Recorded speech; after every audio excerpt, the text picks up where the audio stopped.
Añoranzas de electricistas, de Víctor Manuel Sánchez. La historia de los electricistas nos permite encontrar una trayectoria política de su presente.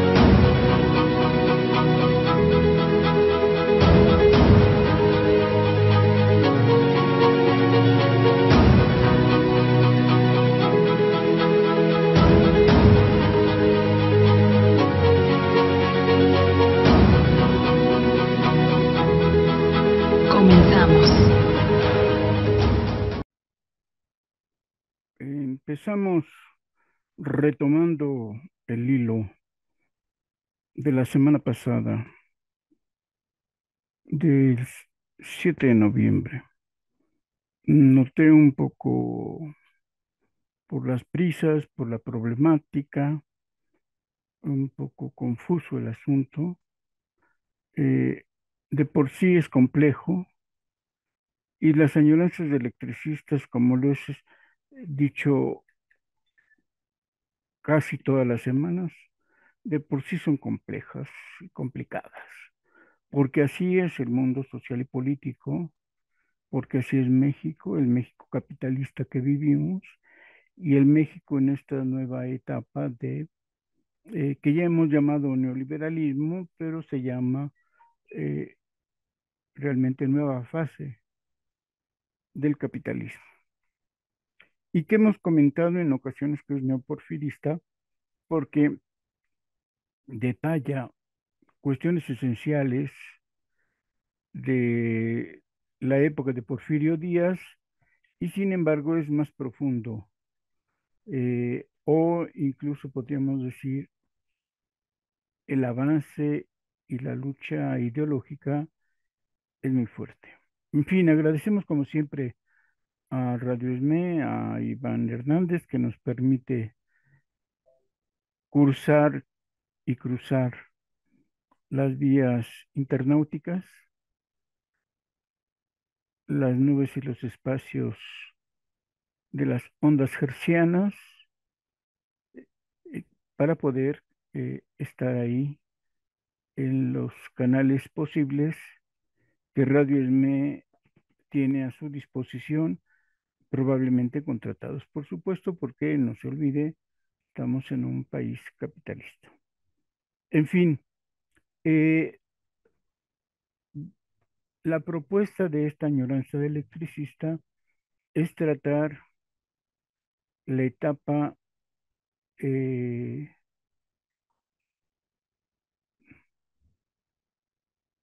de los acuerdos de una asamblea que se realizó después, justamente,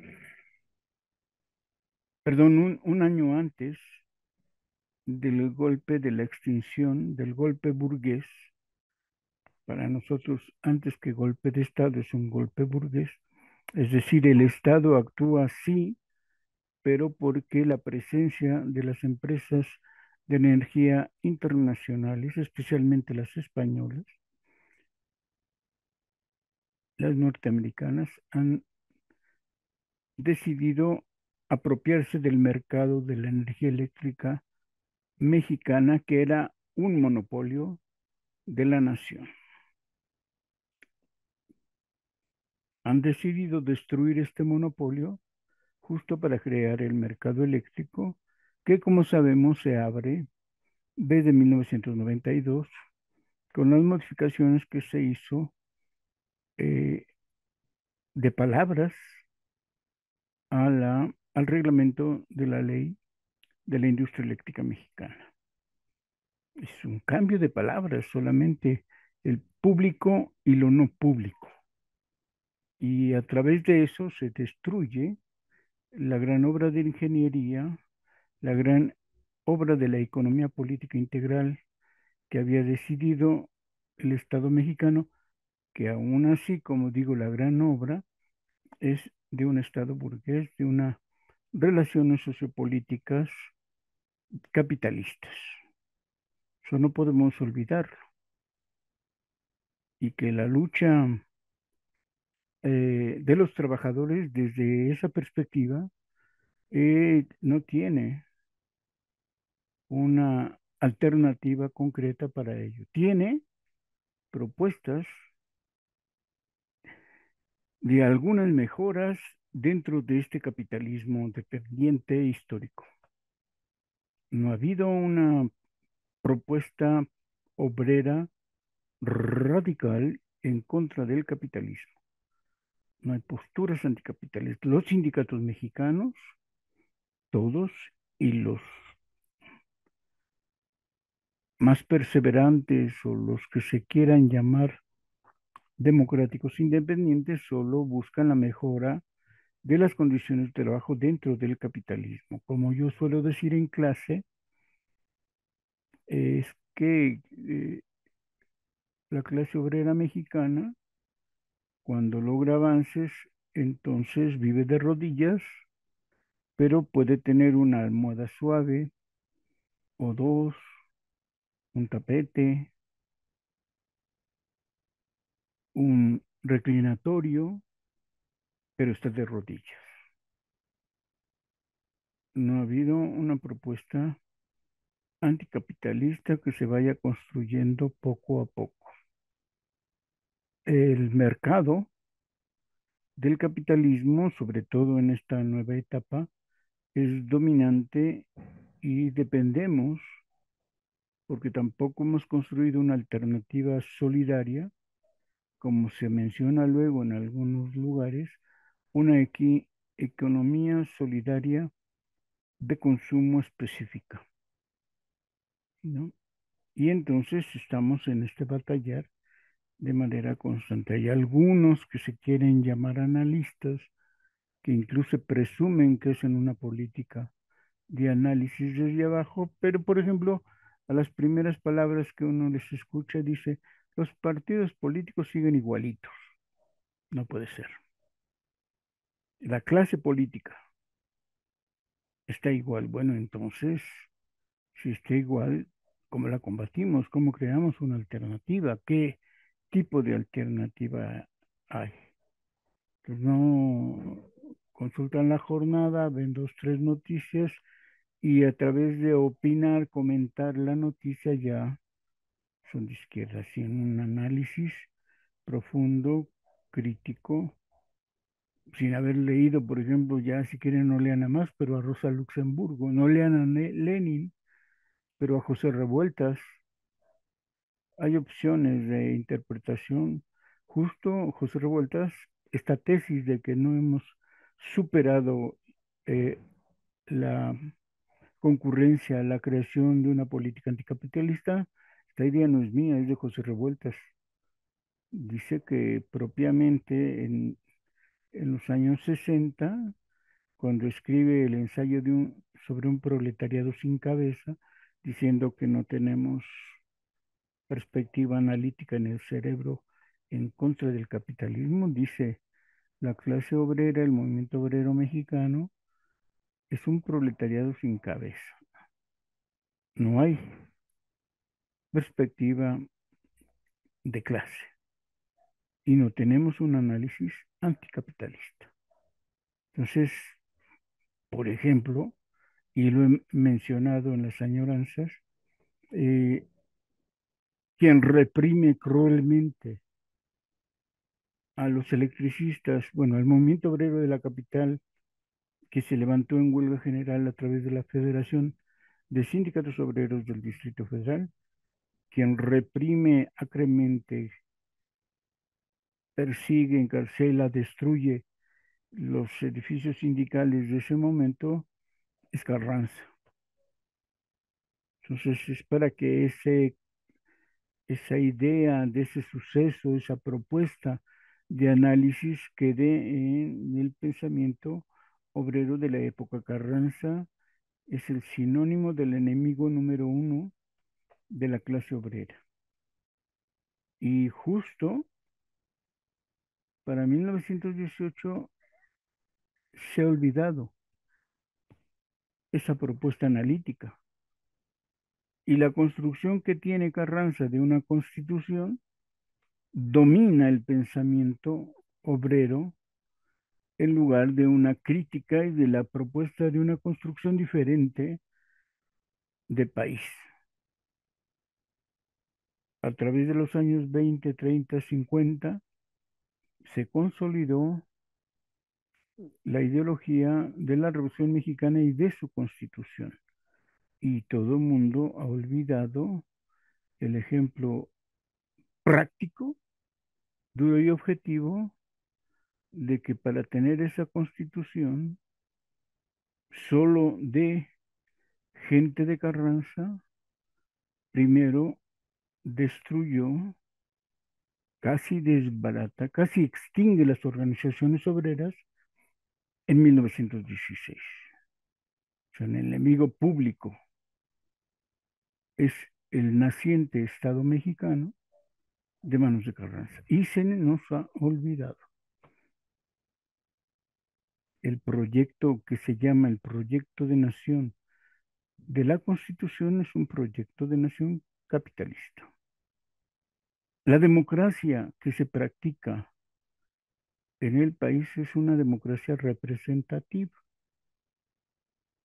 y la propuesta genérica de la democracia representativa es lo más importante de ti es que votes. Votas y te vas. Y eso es lo que sucede.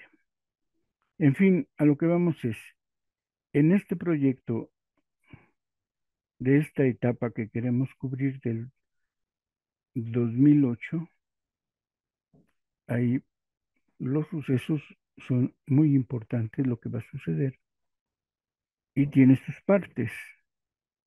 En el caso del ESME, justo los ataques más fuertes en contra del sindicato y del sindicalismo y del contrato colectivo de trabajo se recibieron a inicios del 2008. Fines del 2007, en especial enero, febrero, marzo del 2008 en contra del contrato colectivo, porque lo que no se quería por parte de la burguesía, o si se quiere, de su representante, el Estado mexicano, era una revisión de contrato colectivo integral. Lo que querían era quitarle las cláusulas más importantes.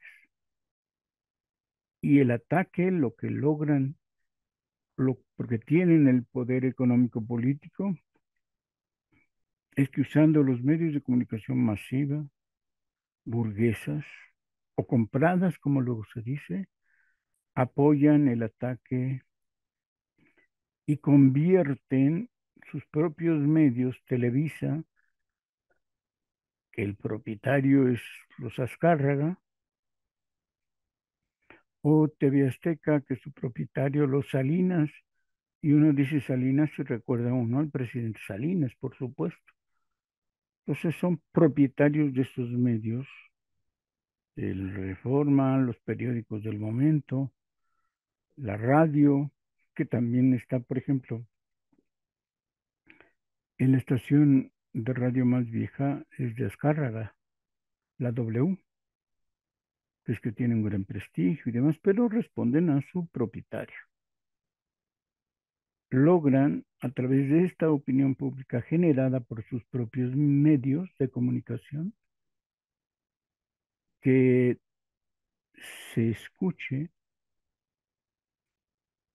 en el sentido común de la gente que los electricistas son flojos, son tranzas, cometen fraudes, abusan de la población a la que le deben servicio.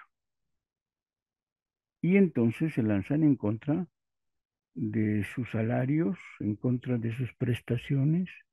La gente se confunde y toda la opinión pública o el sentido común de las personas ha sido trastocado y los trabajadores electricistas y los sindicalistas en especial, todos estos son atacados. Los sindicatos se miran con desconfianza y peor los contratos colectivos. La jubilación tiene que ser destruida. La jubilación que en realidad en todos los contratos colectivos, la mayoría de los contratos colectivos de México, ha desaparecido en su esencia fundamental, que es trabajar 30 años y jubilarte.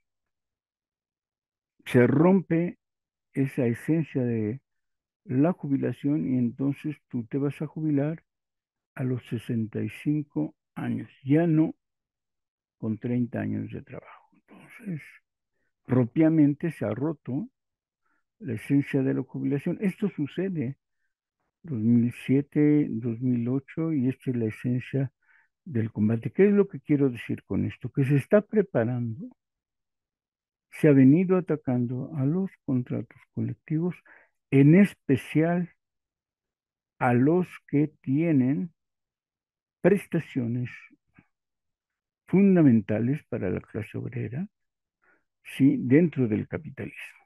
Eso no hay que olvidar. Se ha creado el sistema de ahorro para el retiro y la jubilación que era más o menos buena, se le destruye su esencia y propiamente, diría yo, desaparece. Las cuentas colectivas que te daban la jubilación desaparecen y te hacen creer que tu propuesta ideal como trabajador es tu cuenta particular. Tú manejas tu dinero, tú tienes tu cuenta y lo social solidario se rompe. Todos vamos a tener desde entonces una cuenta personal, individual, para mí solito, obvio. Yo solo con mi salario, solo puedo crear un fondo pequeño de ahorro para el retiro. Cuando se contabilizaba todo, entonces en general teníamos una jubilación a los 30 años de trabajo. Esa desapareció. Ese golpe demuestra que no pudimos, como trabajadores, como obreros, como empleadas, como trabajadoras, como clase obrera en México, defender lo fundamental. Es decir, que todo mundo se pudiera jubilar con 30 o 27 años de trabajo las mujeres. Se acabó. Ahora te vas a jubilar con lo que ahorres tú solito, porque no vimos el golpe de la individualización para las jubilaciones. Pues todos los contratos colectivos se desaparece esta cláusula de jubilación y en el ISSSTE y en el Seguro Social también la idea de la antigüedad, los 30 años de trabajo, se esfuman para quedar los 65 años como la propuesta inicial y se está buscando que nos jubilemos a los 75 años de edad. Es decir, quieren que trabajemos desde que podamos, digamos los 15, 16 años, hasta los 75. Nos quieren poner a trabajar, quieren que les funcionemos, quieren explotarnos toda la vida productiva de los mexicanos, de las obreras, dedicadas a crear un fondo del retiro a través de una Afore que nos va a guardar nuestro dinero, bueno, no a guardar, administrar, y por administrar las Afores van a cobrar. Administran, manejan, entretejen, manipulan y además nos cobran. Este es el panorama que está demostrándose, se consolida en 1908, 2008, perdón. Insisto que es el contexto en que vamos a llegar al 2009 y en ese sentido es un año fundamental para el neoliberalismo. Esto es necesario decirlo porque la gran consigna, lo que se lee, lo que se critica, lo que se señala, es que ha fracasado. Y yo les diría, ¿cómo va a fracasar una propuesta capitalista que se queda con todos nuestros fondos de ahorro? Y ese es su objetivo, porque primero dice que hizo la promesa de que íbamos a tener jubilaciones dignas. Y en ese sentido, sí podríamos decir que, deberíamos decir en realidad que es una mentira. En realidad deberíamos decir que no fracasó, que han logrado robarnos y quitarnos la jubilación y que todos los ahorros de manera vitalicia lo tienen los sistemas financieros establecidos en el país. Algunos, los menos mexicanos, y la mayoría grupos financieros extranjeros. Y eso es claro lo que va a pasar en ese momento. Y en ese sentido, los desplegados de la época, los análisis de la época, en la perspectiva de las añoranzas, deberían decir que no han fracasado,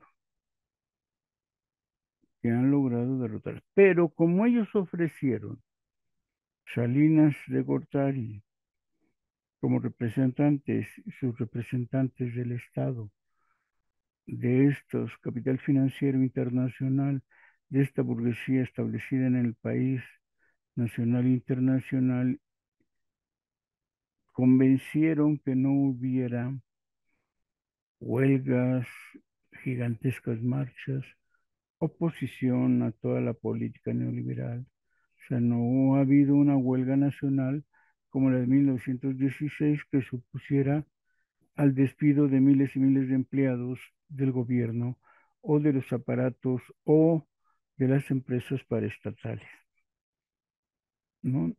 Desmontan la CONASUPO y despiden a miles, sin importar esa antigüedad, contratos colectivos, prestaciones, ¿no? Han estado atacando los contratos colectivos y cuando no despiden a los trabajadores o sus trabajadoras, nos queda un contrato colectivo que ya las partes fundamentales de prestaciones han sido destruidas, como lo fue el ataque. Pero, insisto, no vamos a hablar de la revisión de contrato del 2008, del convenio de productividad que se venía ya trabajando y que se trata de reforzar en esa revisión del contrato colectivo. Eh, Porque ahí viene la batalla fundamental que se da en contra del sindicato. El, el director de compañía de luz que llega por segunda vez a compañía de luz estuvo en tiempos de Jorge Sánchez y ya había hecho una serie de acciones, de políticas para ir debilitando a compañía de luz y a sus trabajadores. Entonces esto se tuvo que percibir de tal manera,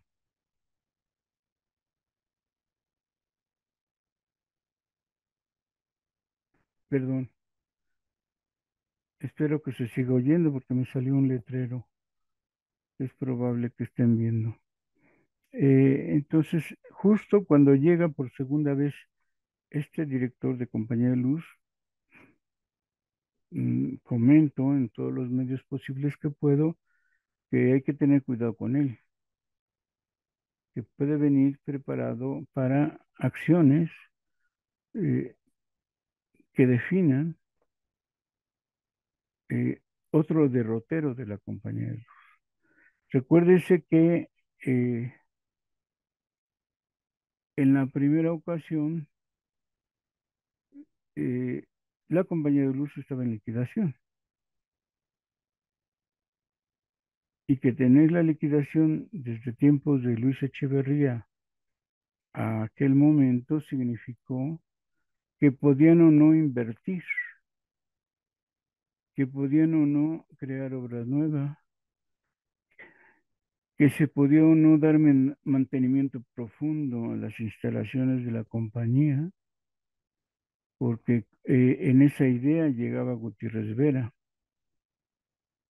y que de cierta forma, justo desde el 75 a los 90, la liquidación pesaba demasiado y la situación económica de la empresa se fue deteriorando efectivamente a partir que se declaró en liquidación. Entonces, ya la debilidad era notoria, las deudas eran crecientes y Gutiérrez Vera llega y desarrolla una política que en esencia viene debilitando por un lado a la empresa y por otro jugando eh, de manera muy mañosa con las relaciones laborales. Y el ESME más o menos de ciertas situaciones, pero otras no. Por ejemplo, se crearon en las revisiones de convenio de todos los departamentos cláusulas donde ya se permitía la flexibilidad de horario, de jornada y de trabajos. En cualquier momento todos podrían hacer varios trabajos diferentes de los que estaban pactados o jornadas de trabajo más grandes. Todos los convenios departamentales tuvieron ciertas cláusulas que permitían la ruptura, para no llamarle flexibilización, de las actividades, de la materia y de la forma de trabajo en esos departamentos, en todos,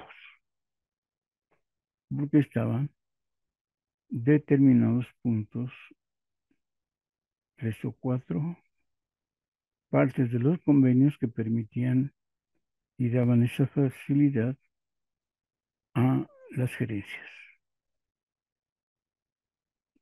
O, por ejemplo, algo que fue notorio, que quizá lo vieron como un beneficio, pero se convirtió en y es un arma de la empresa, en un crecimiento, diríamos, absurdo del pasivo laboral. Hubo jubilaciones adelantadas. ¿Y cómo significaba eso? Movimientos de personal a, eh, por mejores salarios y por ocupar otras plazas superiores. Entonces se olvidó que lo que se manejaba mucho era un crecimiento demasiado grande de personas que ya no trabajan y que hay que mantener, y el argumento era, se mantiene con el trabajo de los activos, un pasivo laboral creciente y una plantilla de trabajadores activa que disminuía de manera permanente. Y surge la deuda y los grandes pasivos laborales, ¿no? Ambas, por un lado, es obviamente una hábil política donde se va minando la esencia de las eh, conquistas contractuales. Y después regresa a Gutiérrez Vera en la nueva época, donde el comentario general de los que estábamos alertas a estas situaciones venía de Ferrocarriles Nacionales, donde había logrado crear la debilidad fundamental en esa empresa y en aquel contrato colectivo. Se necesitaba abrir la perspectiva analítica. Bueno, 2008, insisto, era el año, hoy ya lo sabemos, por supuesto, en ese instante nadie sabíamos. Eh, Hoy ya podremos decir, se preparó el golpe a la empresa y las condiciones socioeconómicas donde se veía la claridad de la debilidad económica y financiera de compañeros y fuerzas del centro, del nuevo y naciente organismo que iba a tener bases financieras propias, autonomía de gestión y personalidad jurídica. El ataque fundamental venía del lado económico y debió preverse y debió analizarse y debió... Sí se atacó, lo que yo digo que ahora es que no se fue suficientemente claro para contener esta nueva gestión de Gutiérrez Vera y para analizar en perspectiva lo que venía haciendo. Y decía yo la vez pasada que se publicó un desplegado muy importante en octubre del 2008 para señalar que la política general económica, y se nos olvidó decir ideológica, del neoliberalismo había fracasado, cosa que hoy podríamos decir que propiamente no sucedió. Es decir, el pueblo, estaba yo leyendo el desplegado donde se hacía notar que el superpeso, hoy se habla mucho del superpeso, se estaba debilitando semana tras semana, ¿no? Y que para lograr detener la caída constante del peso, se estuvieron entregando el Banco de México a los grupos financieros del momento 6.000 millones de dólares, para que el peso no cayera a las profundidades. Después de 6 millones de dólares, la primera semana, a la siguiente semana se entregaron 3.000 millones de dólares y media hora después 400 millones de dólares más. A partir de ese jueves, a partir de ese jueves de octubre, miércoles 8, se entregarían a los mercados esa cantidad. Pero hubo el caso de que en un solo día un postor se llevó todos los 3.000 millones de dólares de ese día. El jueves 16 de octubre, en menos de 16 minutos, se tuvieron que volver a entregar 1.900 millones de dólares. El gobierno y en especial el secretario de Hacienda decía por todos los medios, aquí no pasa nada. Es decir, se estaban entregando diario miles y millones de dólares que estaban en el Banco de México y aquí no pasa nada. Las reservas que se tenían en ese momento eran de 90.000 millones de dólares y por eso se decía México resiste. Y sin embargo, las cifras de ese, en 8 días se habían entregado a la vorágine especulativa los primeros 10.800 millones de dólares, pero no se pierde. Oh, no se pierde. ¿Cómo? Si se entrega la especulación, si se entrega para disque fortalecer al peso frente al dólar. Se creó, como dijimos, el programa para impulsar el crecimiento y el empleo, el PICE,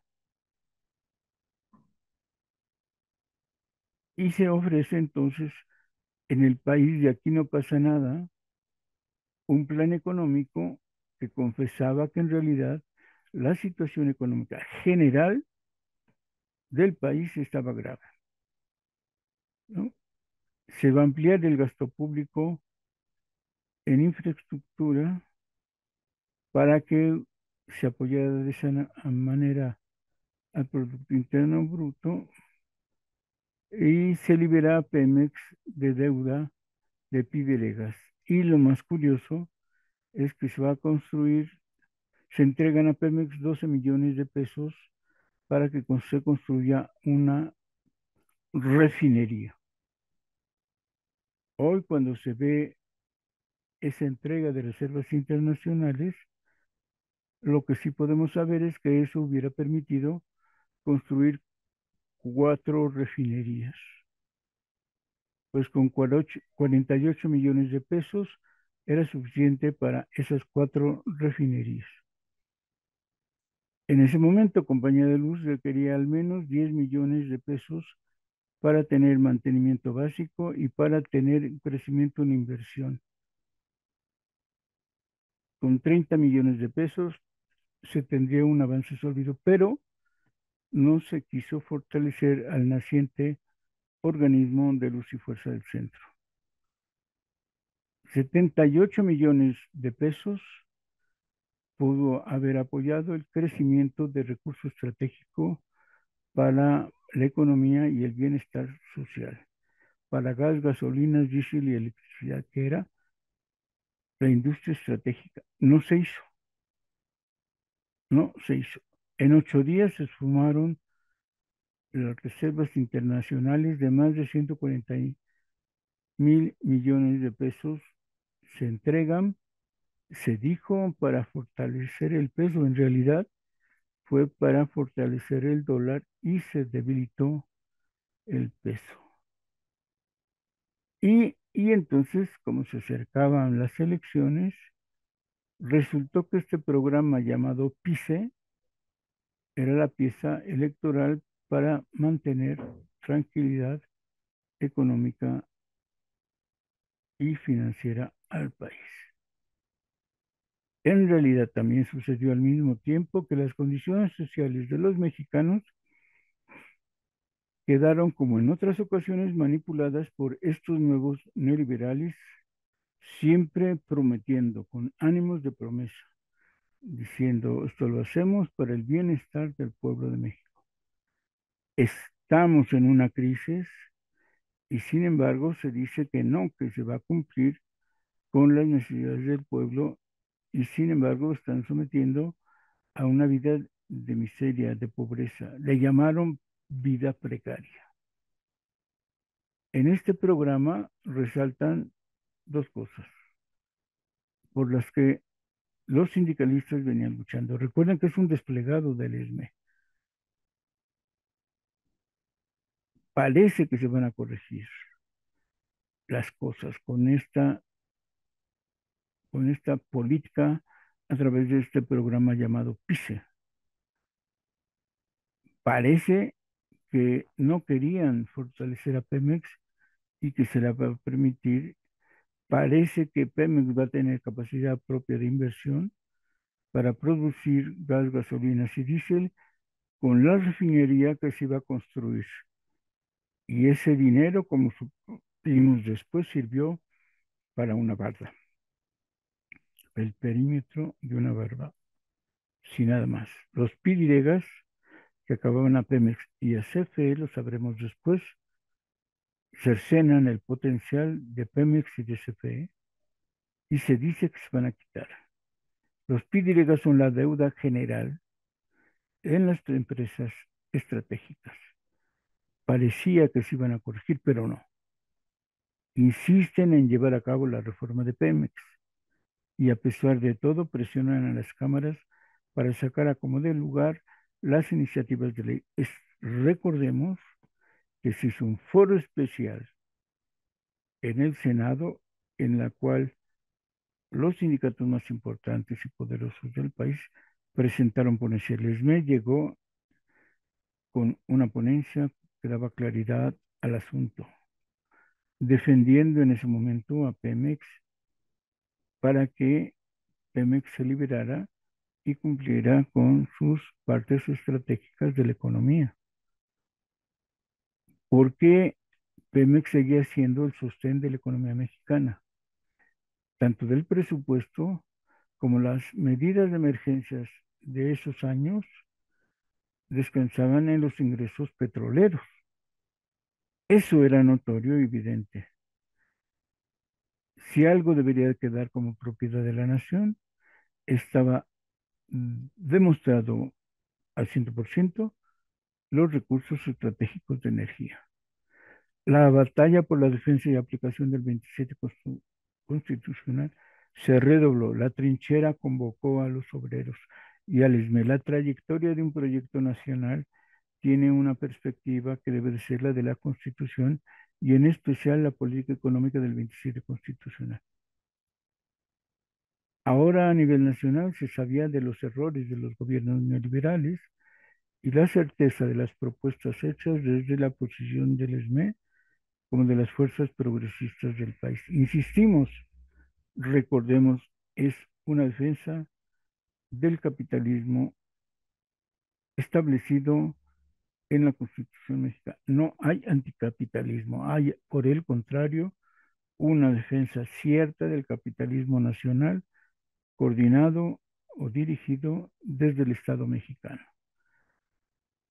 Las organizaciones sociales, campesinas y populares estaban dispuestas a demostrar el programa y estaban convocando para lograr una política nacional que no anticapitalista. Eso no decía el desplegado, por supuesto.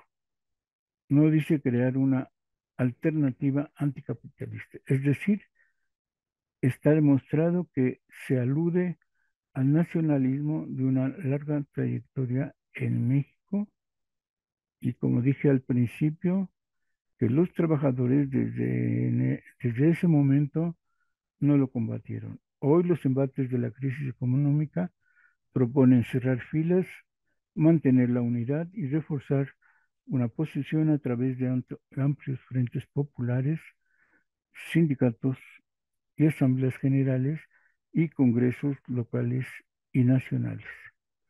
Ahora más que nunca se tiene la disposición de estar alerta frente a los enemigos que están dispuestos a destrozar el proyecto y están dispuestos a quebrar la convicción nacional, así como nuestra ideología nacional y quebrantar la esperanza de futuro. Se ve que va a haber un año lleno de restricciones, se avisora una de las más profundas crisis económicas que asolará a todo el mundo, donde las grandes corporaciones, los organismos financieros y los gobiernos imperiales harán hasta lo imposible por mantener sus posiciones y preventas. Por todo ello, es tan importante tener un debate político como merece nuestra trayectoria, por las pretensiones de seguir usando a las empresas de energía como la caja chica de los gobiernos neoliberales para convertirlas en palanca de nuestra independencia económica y soberanía política, por las pretensiones de alejar la reforma hacendaria de las grandes riquezas como de los capitales especulativos.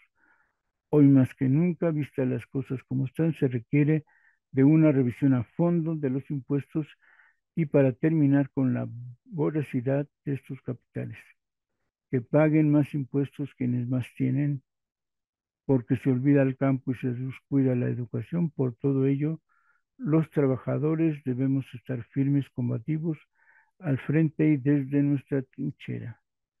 Terminaba con estos lemas: por una convención nacional democrática, por un cambio tajante del modelo económico, por la creación de una economía con trabajos estables, contratos colectivos y salarios móviles,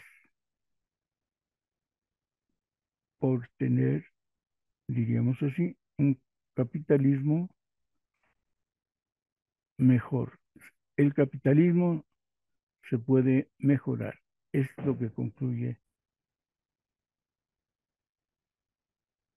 Esto dio producto a una asamblea general de aquella época. Y entonces les quiero leer lo que sucedió con esa asamblea. Plan de acción de la Asamblea General Extraordinaria, octubre 20 del 2008. No sé si lo he dicho, pero normalmente, creo que no lo había dicho, durante unos años de un periodo de alguna manera amplio, he entregado propuestas, ideas, eh, actividades, de tal manera que permitan tener una propuesta extra, si se quiere decir así, eh, tanto al Comité Central como al Secretario General en cada momento histórico de estas épocas, y me permití hacer esta entrega para que se planteara en la Asamblea y se redoblara la lucha en esa ocasión. Los puntos que entregué eran los siguientes: realizar mítines relámpago en plazas públicas, zócalos municipales o delegacionales, mercados, escuelas públicas, terminales de autobuses. Y detallo aquí cómo serían esos mítines, integrados por cuadrillas de cuando mucho 5 sindicalistas jubilados o activos. Es con la idea de romper el cerco informativo y combatir el terrorismo mediático de TV Azteca y Televisa. Es decir, el plan es: nosotros, los del ELME, participamos plenamente en romper esta información mediática que acecha y combate una perspectiva diferente si existiera. Todo lo que se intentaba por sindicatos independientes, por dirigentes autónomos, por posturas anticapitalistas, en especial las televisoras, se destruía, se destacaba y se combatía. Es muy notorio, por ejemplo, que invitaban a algunos personajes de la vida que tenían una valiosa opinión en contra del paquete del programa PICE o en contra del neoliberalismo, y lo entrevistaban 2, 3 minutos, y enseguida que acababa la entrevista, estos analistas o locutores de estas empresas destruían todo el argumento que hubieran dicho. No había manera de que tu opinión, tal cual y integral, se manejara. Bueno, 1.3, la información a difundir va a estar en volantes y en los recientes desplegados del ENME, o en su caso, cada una de las brigadas o cuadrillas podrían elaborar sus volantes. Si preparaban sus propios volantes o materiales, sería bueno que entregaran para el archivo una copia, un archivo para tener la historia del ESME. 1.4 son mítines o asambleas relámpago, máximo de 10 a 15 minutos. Se programarán por lo menos 4 por brigada y se procuran atender los 2 turnos, por las mañanas y por las tardes. Ese era un primer punto. Entonces, todo el territorio de Compañía de Luz, cubiertas con información al detalle, precisa, de lo que se quiere comunicar del ESME para el público, para los usuarios, para los ciudadanos. En este sentido, por ejemplo, había mucho material que poder reproducir porque acababa de pasar unos meses antes la revisión del contrato colectivo, los ataques de la prensa mediática, de los medios, habían sido al detalle. Entonces, todo el mundo sabía que podría elaborar sus propios materiales, sus propios volantes. Segundo punto del plan de acción: pintas uniformes a nivel nacional. 3, 4 u 8 consignas solamente como máximo, máximo 8 consignas para pintarlas en las paredes de mercados, de escuelas, de carreteras, para tener mantas o pegotes pequeños, caricaturas, como se decía, irlos pegando en las líneas de camiones, en el metro, en el parque vehicular de pasajeros o incluso en los autos particulares, que demuestran la unidad de la acción política. Se pueden y deben repetir al menos 2 por colonia, barrio o mercado por los momentos de crisis que estamos atravesando. Y pues recurrí a algunas que ya conocía yo, que todo el mundo que se conocía, y puse aquí un listado de 10 pintas posibles, no pasar de estas. La idea es salario mínimo al gabinete para que vean lo que se siente. Entonces, el punto es, si en todo el territorio, en el centro del país, del lado de Cuernavaca, del lado de Temascaltepec, del lado de Necaxa, en fin, en toda esta franja central del país, sí se va a ver esta pantalla, salario mínimo al gabinete, para que vea lo que se siente, se demuestra unidad, porque se sabe que un grupo de electricistas unitarios puede concretarse en una pinta. Yo ahorita digo, pues una pinta por semana, porque es probable que las borraran, pues una primera semana sí, y a la siguiente se vuelve a pintar. Otra. Y $1 más a los bancos, todo el apoyo al campo. No a los bancos, sí al campo. Pemex sí, Peusa no. Punto. Ni un peso más de las reservas, todo el recurso a la energía mexicana.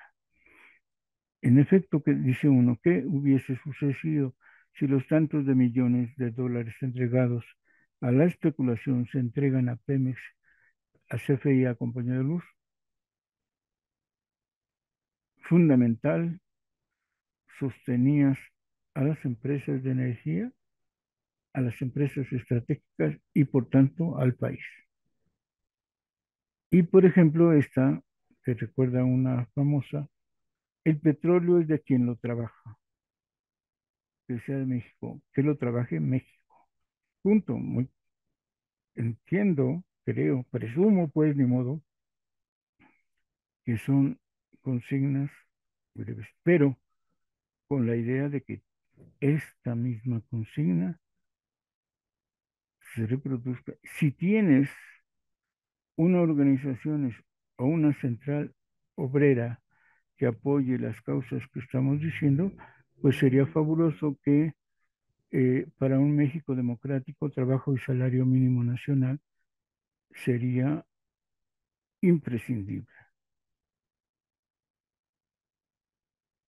Y entonces sería fabuloso que en Baja California, en Michoacán, en Coahuila, en Yucatán, en Acapulco, en Cuernavaca, saliera esta consigna para un México democrático, trabajo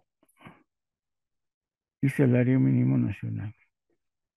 Precios bajos a la canasta básica hasta que acabe la crisis. Fobaproa a la canasta mínima alimentaria. Serían los mínimos variables según la inflación o sería escala móvil de salarios.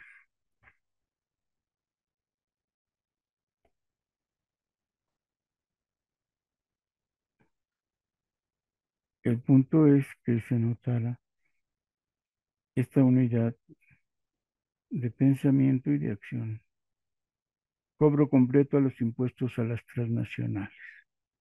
Punto 3. No sé si de esto se hubieran burlado o no. No sé si lo hayan presentado a la Asamblea, pero la idea como punto 3 es un concurso nacional de canciones contra la crisis, contra la entrega de Pemex, contra la sumisión al imperio o por la democracia o contra el hambre o contra la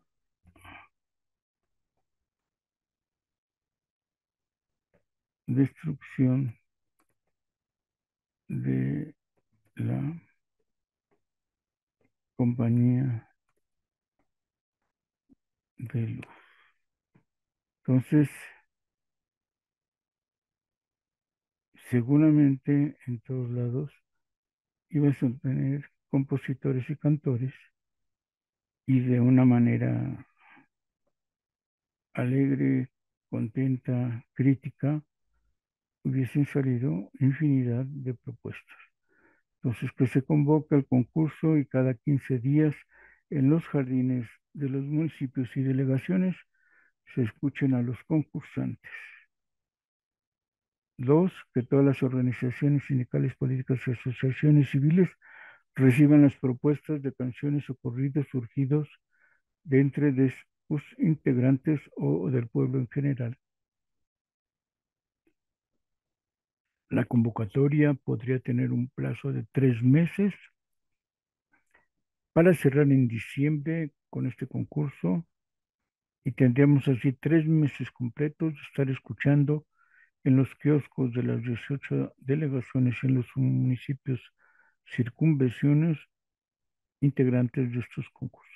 En realidad no importaba quién ganara o no, sino que se pudiera tener esta riqueza musical convertida en crítica a la política económica, a la economía o a la crisis.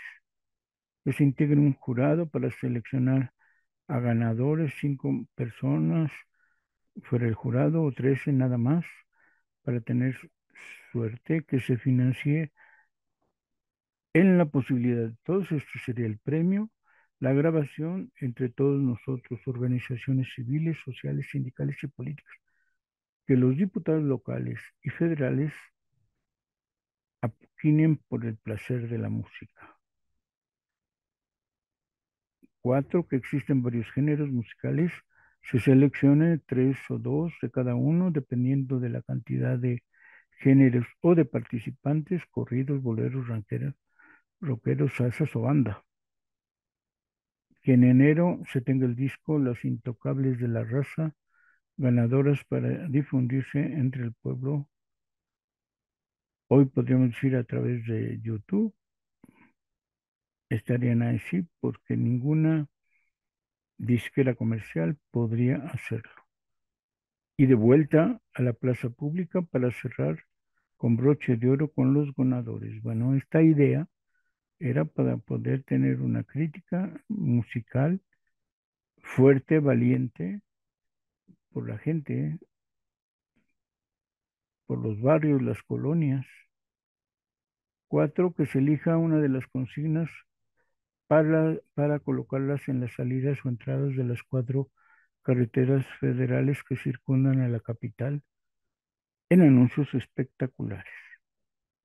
En cada una de las carreteras que salen o que entran a la Ciudad de México, una de las consignas. A principios de mes y al menos al final de mes. Depende si se puede sostener una semana, depende del costo, o todo el mes. Y si se organizara en provincia, la misma consigna al mismo tiempo en las carreteras federales de provincia. Otro punto, que se promueva la creación de un perico obrero y campesino, este sí, de crítica al capitalismo, anticapitalismo o de plano socialista, ¿no? Tendremos que crear un consejo de redacción que efectivamente aportara esta perspectiva crítica, anticapitalista y socialista, que fuera mensual, que fuera sencillo, que fuera con pocas páginas, 8, máximo 16, que difunda la lucha, que comente las razones del gobierno y de su política, que se combata el terrorismo mediático y se propongan acciones como las que estamos elaborando aquí, de tal manera que haya unificación en la acción, que los costos lo cubran las organizaciones, igual si se va a vender el precio del periódico y si no, simplemente aportaciones equitativas de las organizaciones y de la venta, aportaciones voluntarias del público. serían aportaciones, financiamiento sindical para esas aportaciones, que cada semana quincena, después de su aparición capitalina, se pudiera reproducir en provincia donde el aporte económico se lograse. Las condiciones técnicas actuales podrían hacer editable al mismo tiempo. La idea central es que cada reproducción sea de cada región. De esta forma podría haber una presencia quincenal, es decir, se publica mensual y la réplica vendría a los 15 días en provincia. Igualmente, como los cantantes, habría un juglar popular, pianguero, eh, que sea divertido, que se preparase la información de este periódico obrero y que cantaría las notas, los contenidos de nueva cuenta en kioscos, municipios y delegaciones de todo el país. En este sentido, tendríamos que crear un equipo con una red comunitaria donde se establezcan las conexiones, las comunicaciones, los mensajes y los procesos de crítica, como las convocatorias virtuales, donde se siente entonces la rebeldía, la unidad, la independencia y la solidaridad como destino. Una red comunitaria rojilla por la emancipación virtual, todo en movimiento, pues nada es estable. Red rojilla.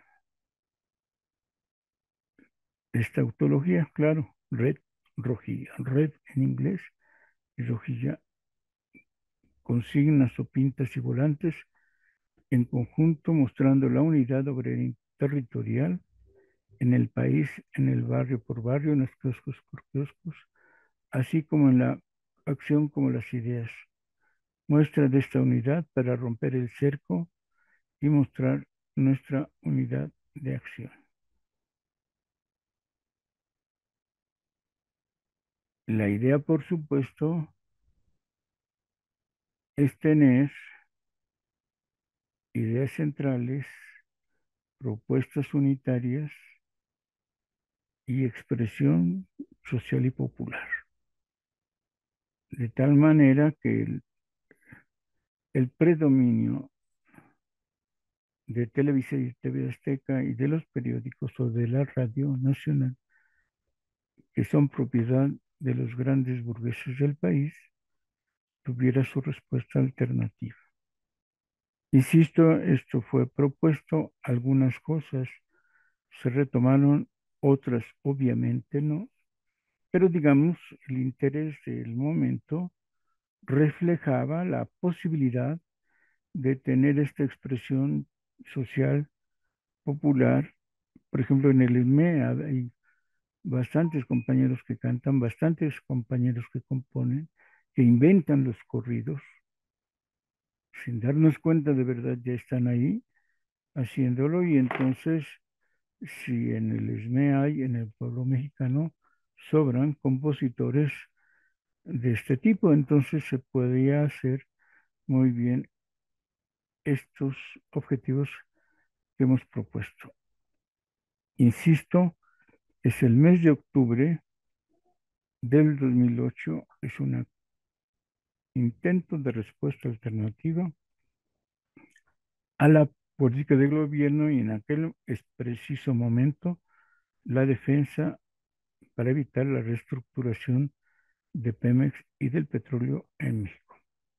Bien, continuaremos la próxima sesión porque voy a leer también, hice propuestas de 20 volantes y me gustaría que estuvieran enterados de ellos. Ya no nos da tiempo, se nos ha acabado y seguiremos entonces dentro de 8 días en esta crítica, esta crisis del neoliberalismo y esta propuesta para acciones unitarias en territorio electricista. Gracias, nos vemos el próximo lunes, que ya estaremos a mitad del mes. Hasta entonces, tomen su chocolatote.